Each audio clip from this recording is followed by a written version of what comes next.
Hello बच्चों, मैं हरेंद्र कुशवाहा, आपका टॉप एजुकेशन चैनल में स्वागत है। आज हम लोग बिहार बोर्ड क्लास 7th का 5th chapter I had a dog का क्वेश्चन आंसर करेंगे। तो बच्चों B.1.1 answer this questions orally, यानी निम्नलिखित प्रश्नों का उत्तर आपको मौखिक रूप से देना है। क्वेश्चन नंबर 1 है how did the dog die, यानी पंडुक कैसे मर गया। तो इसका आंसर होगा the dog died of grieving, यानी पंडुक दुख से मर गया। क्वेश्चन नंबर 2 है why didn't the bird live in the cage as happily as in the forest, यानी चिड़िया पिंजड़े में उतनी खुशी से क्यों नहीं रह सकती थी जितना कि जंगलों में। तो इसका आंसर होगा the bird did not live in the cage as happily as in the forest because it was not free in the cage as it lived in the forest. तो बच्चों चिड़िया पिंजड़े में उतनी खुश नहीं रह सकती थी जितना कि जंगल में, क्योंकि वह पिंजड़े में स्वतंत्र नहीं थी जैसे कि वह जंगलों में रहा करती थी। क्वेश्चन नंबर 3 है how can you say that the poet cared for the bird, आप कैसे कह सकते हैं कि कवि चिड़िया की देखभाल करता था। तो इसका आंसर होगा the poet was fond of the bird, यानी कवि चिड़िया का शौकीन था। He kissed the bird often and gave him white peas to eat, कवि उसे प्रायः चूमता था और खाने के लिए सफ़ेद मटर देता था। So it can be said that the poet cared for the bird, इसलिए कहा जा सकता है कि कवि चिड़िया की देखभाल करता था। अब B.2.1 है राइट ट्रू और falls in the space provided, यानी बच्चों सही कथन के लिए ट्रू और गलत कथन के लिए फॉल्स लिखना है। तो क्वेश्चन नंबर ए है the dog was given green peas to eat, तो बच्चों ये फॉल्स होगा क्योंकि कभी उसे वाइट पीज देता था, तो ये फॉल्स होगा। क्वेश्चन नंबर बी है the dog lived in the forest tree, ये भी फॉल्स होगा क्योंकि पंडुक जंगल में नहीं बल्कि पिंजड़े में था। क्वेश्चन नंबर सी है द डॉग वाज अनहैप्पी, पंडुक दुखी था, तो ये ट्रू होगा। अब B.2.2 है tick the most appropriate answer to each of the following question, यानी बच्चों उपयुक्त ऑप्शन पर टिक लगाना है जो उपयुक्त होगा आंसर के लिए। तो who had woven the thread in the poem, यानी कविता में धागा किसने बुना था। ऑप्शन ए है अ टेलर, बी है ए डॉग, सी है द पर्सन हु हैड केच द बर्ड। तो बच्चों इसका आंसर होगा द पर्सन हु हैड केच द बर्ड, यानी ऑप्शन सी इसका आंसर होगा। जिस व्यक्ति ने चिड़िया को पिंजड़े में कैद रखा था उसी ने धागा को बुना था। क्वेश्चन नंबर 2 है the person who had caged the dog felt that the dog had no reason to grieve because, यानी जिस व्यक्ति ने पंडुक को पिंजड़े में बंद किया था उसे ऐसा महसूस होता था कि पंडुक को दुख का कोई कारण नहीं था। तो ऑप्शन ए है the dog was being taken care of, क्योंकि वह उस व्यक्ति द्वारा देखभाल किया जा रहा था। बी है the dog was set free from her cage, पंडुक को पिंजड़े से आज़ाद कर दिया गया था। सी है the dog like to live in the cage, क्योंकि पंडुक पिंजड़े में रहना चाहता था। तो बच्चों इसका आंसर होगा option A the dog was being taken care of, क्योंकि कभी उसका देखभाल करता था इसलिए वैसा महसूस होता था उसे कि पंडुक को किसी बात का दुख नहीं था। अब क्वेश्चन है B.2.3 answer the following questions, यानी निम्नलिखित प्रश्नों का उत्तर देना है। What happened to the dog in the poem, यानी कविता में पंडुक के साथ क्या हुआ। तो इसका आंसर होगा the dog was caged and its feet were tied with a silken thread, यानी पंडुक को पिंजड़े में बंद कर दिया गया था और उसके पैर रेशमी धागों से बांध दिया गया था। क्वेश्चन नंबर 2 है pick out the line which shows that poet took care of the dog, यानी कविता से ऐसे लाइन चूज करके लिखना है जिससे पता चले कि कवि पंडुक की देखभाल करता था। तो इसका आंसर लिखेंगे I kissed you oft gave you white peach, यानी मैं तुम्हें प्रायः चूमा करता था और खाने के लिए सफ़ेद मटर देता था। इससे पता चलता है कि कवि पंडुक की देखभाल करता था। अब क्वेश्चन नंबर 3 है, did the poet know the cause of the dove's grieving, क्या कवि पंडुक के दुख का कारण जानता था? तो आंसर होगा yes, the poet knew the cause of the dove's grieving. हाँ, कवि पंडुक के दुख के कारण को जानता था। He knew that the bird lived happily in forest but it was sad in the cage, कवि जानता था कि पक्षी जंगलों में खुश रहते हैं, पिंजड़े में नहीं, और कवि ने उसे पिंजड़े में बंद करके रखा था। क्वेश्चन नंबर 4 है, the poet calls the dove with different names in the poem, one has been written for you, can you identify the other names. यानी बच्चों, इस कविता में कवि पंडुक को अलग अलग नामों से पुकारता है और उन नामों को चूज करके हमें लिखना है, पहचान करके लिखना है, जिसमें एक दिया हुआ है स्वीट डव, यानी पंडुक के लिए कवि स्वीट डव का प्रयोग करता है। तो पहला यहाँ दिया हुआ है और हमें और कविता से चुन करके लिखना है।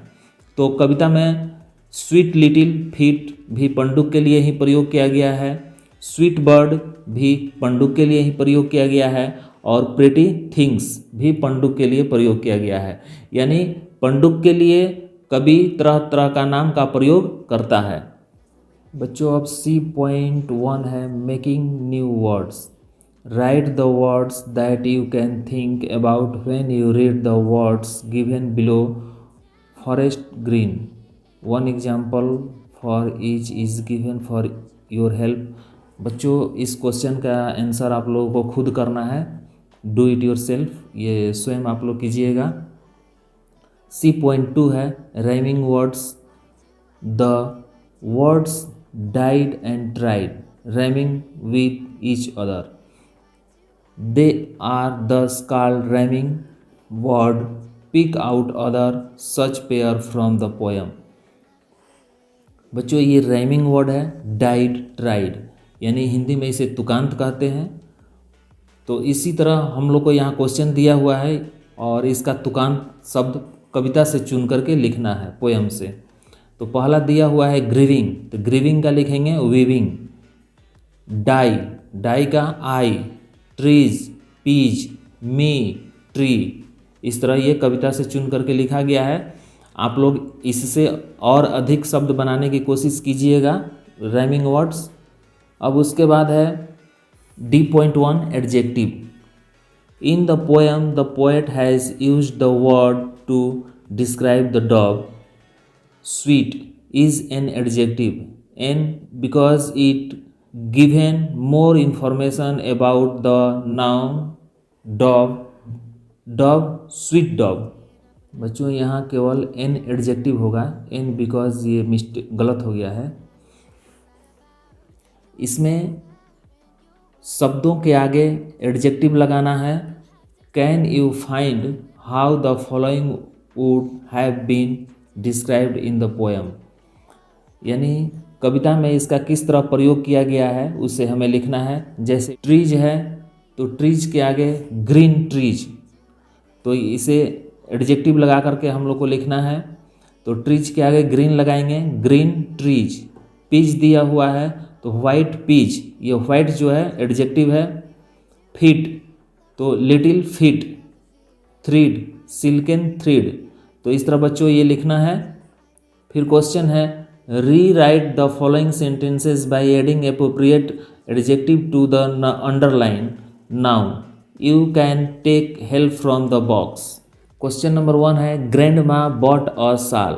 बच्चों, यहाँ पर जो नाउन है उसके नीचे अंडरलाइन किया हुआ है और नाउन के पहले हम लोग को एडजेक्टिव का प्रयोग करना है।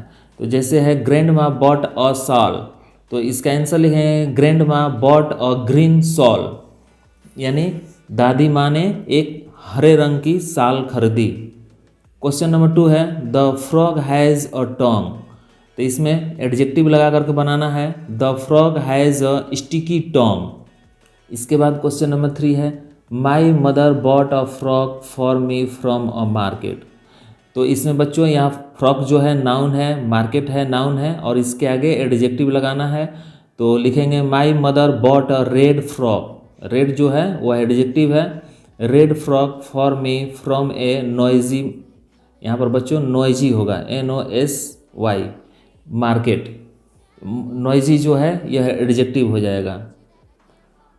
क्वेश्चन नंबर 4 है she threw a ball that broke the glass of the window.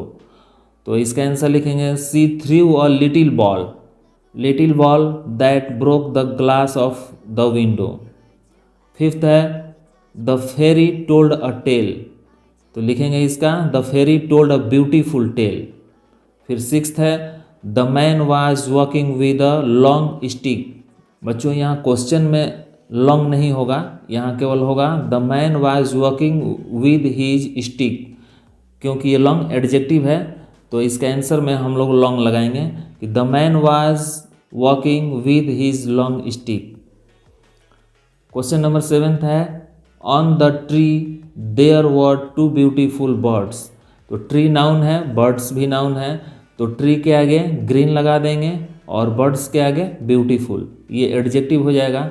और बच्चों यहाँ पर हेल्प के लिए कुछ वर्ड दिए गए हैं, इससे चुन करके हम लोग भर सकते हैं। अब नेक्स्ट क्वेश्चन है डिस्कस विद योर क्लासमेट, यानी अपने दोस्तों से, अपने साथियों से डिस्कस करना है। शुड एनिमल बी केज्ड, क्या जानवरों को बांध करके या पिंजड़े में बंद करके रखना चाहिए? तो बच्चों इसका आंसर आप लोगों को खुद करना है। उसके बाद F है composition, right a paragraph of about 100 words on the topic given above. तो बच्चों यहाँ जो दिया गया है शुड एनिमल बी केज्ड, क्या जानवरों को कैद करके रखना चाहिए? तो इसके ऊपर एक पैराग्राफ लिखना है और इसका भी आंसर आप लोग का ये हो जाएगा। यहाँ पर पैराग्राफ लिख दिया गया है animal should not be caged because they are useful for human beings and environment. जानवरों को या पशु पक्षियों को कैद करके नहीं रखना चाहिए, क्योंकि वो मनुष्य के लिए भी और प्राकृतिक वातावरण के लिए भी उपयोगी होते हैं। Animals themselves maintain the ecology balance of nature. On the other hand animals give us various things to satisfy our needs. They give us milk, flesh, leather, cow dung, etc. Some animals carry our loads, work in our field, and even guard our houses. They also give us amusement. Animals are useful for us as our companions.